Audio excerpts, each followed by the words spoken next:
So when you are royalty, you can't hang out with everybody, okay? Because you're royal blood, okay? And just like I said, the proper irrigation, the proper drainage, you got to think like a farmer when it comes to protecting that thing that God has given you, okay? So God is saying, think like a farmer. Think like a farmer. He said, I'm giving you the good soil. He said, don't plant yourself everywhere. You can't go everywhere, okay? You can't.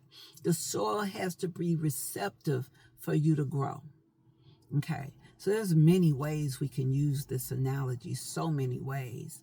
But God is good. And let's get busy building legacy. I saw so many young people there. They need us. And they don't need us to put them in a little box, right? Well, back in my day, we did this. Well, okay, that was back in your day.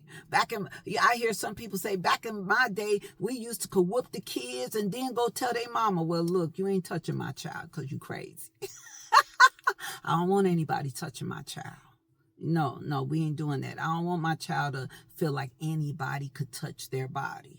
Okay? And I learned that lesson from my auntie doll, y'all. If you ever want to meet a mother of mothers, you got to meet my auntie doll. Okay? So yeah, not anybody could touch my child. Okay? So we're building legacy. Okay?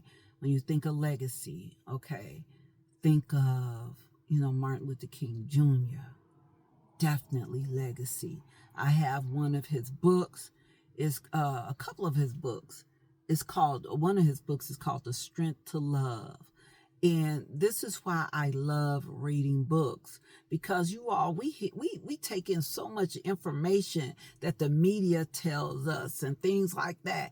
What I love about reading books written by the author is that you get to tap into who they really are, what their personality is. And I also have another book by Martin Luther King. It was, oh my God, the longest letter that he wrote from prison. But you were able to actually tap into his heart.